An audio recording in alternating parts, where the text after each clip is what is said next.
Righteous people have that harmony, not just a harmony between them and their so-called religious ideologies, even if they have gone wrong, but a harmony between human nature and the person himself.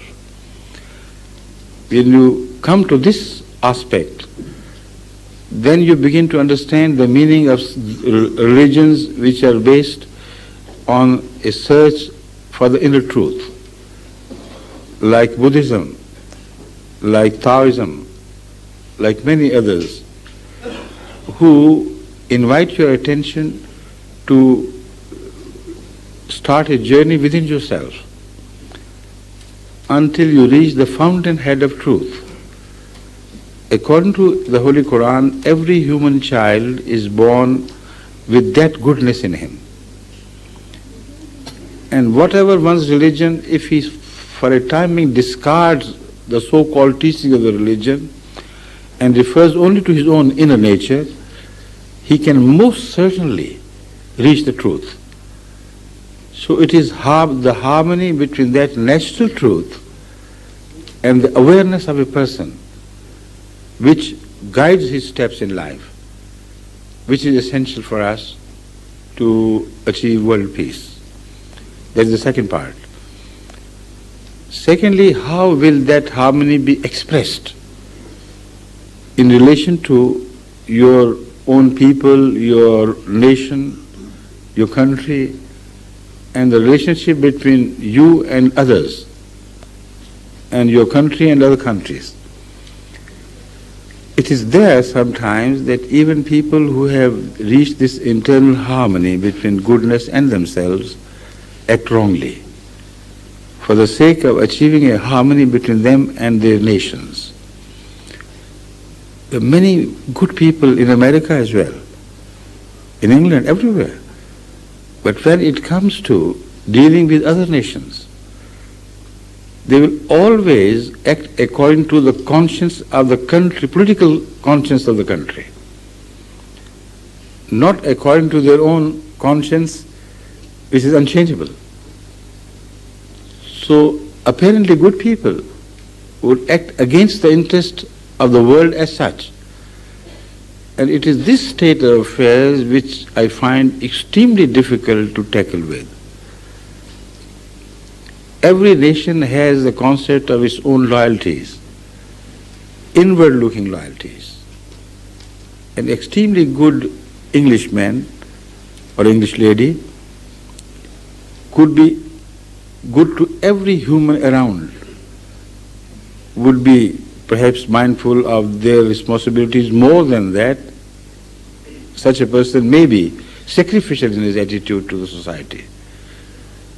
Yet when such a person will rise to political heights and decide on matters which are in relation to other nations of the world, questions of economy between England and Africa, questions of economy between England and America, China, Germany, etc., there a new sort of harmony develops in him, which is a harmony between the mind of the country, the totality of the country's political mind, the totality of the country's economic mind, etc. So if he finds a harmony between him and that mind, he will feel at peace. But he may be wrong, because the totality of that mind may have gone wrong. That mind may have deviated from the fundamental universal principles of justice and fair play. So these are the hurdles in the way of improving the quality of life on earth. Right? In other words, you're saying is, Your Highness, that, there is no way out. It's going to be like this forever and ever and ever. Please.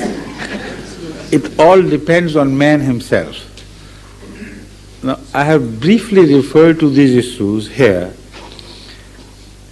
but for the last few years, this is my experience, that wherever I go in such Konsalation sessions, the questions which are raised have already been handled by me during a lecture in Switzerland many years ago at the University of Zurich.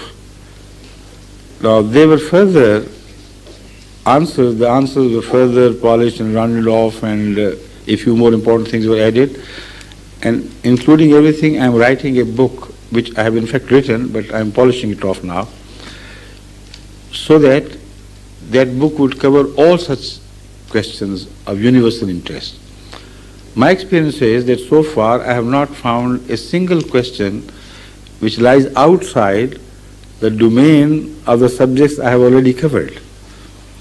So if you get your name registered somewhere here, wait for the book to be published at last, which I hope will find the light of the day within next 2 months or so.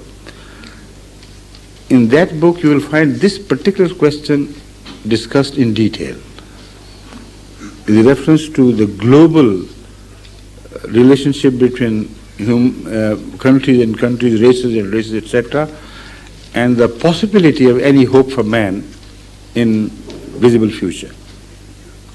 Right? So despondency may emerge from that. Reading everything, you may say, oh no, please. This is not the type of future I was expecting. But I have explained it threadbare, this question, and attempted to prove that it is up to man to decide for himself. Because man is a free animal, and being free, God will not impose his decisions upon him. Even if he decides to commit suicide, he may do so. So it is for the religion to tell man, warn man about all these possibilities. Then if he goes over the edge of the precipice, it's up to him. Right? But those who do not want to, they still can be saved. Individually, I mean. Thank you.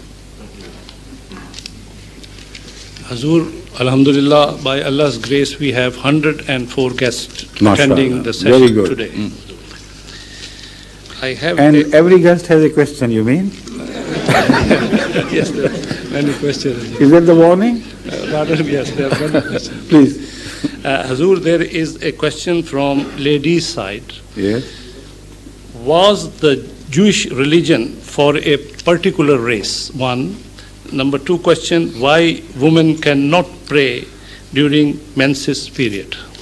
Yes. First of all, the Jewish religion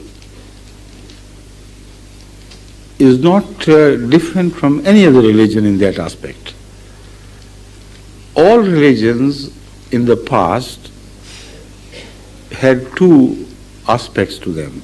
Number one, a specific address to a people, either of a country or of a race or of an area, smaller area. As religions evolved, as the society evolved, the area of address from God to man continued to increase. So basically and essentially, some people as such are addressed by God, but others are not ruled out.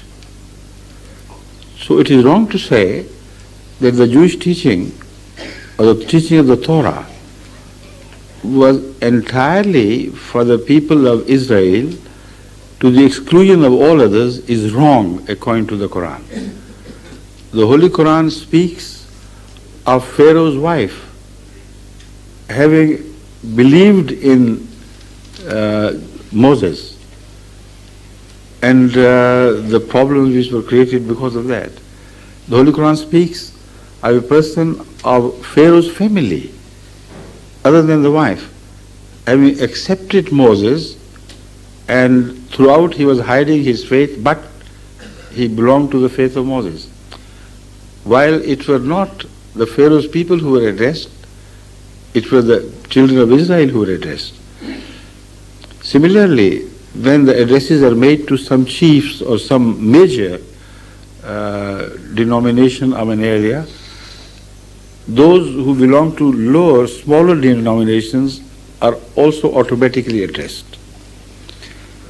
The case of the angels and the Satan is a clear example of that. According to the Quran at least,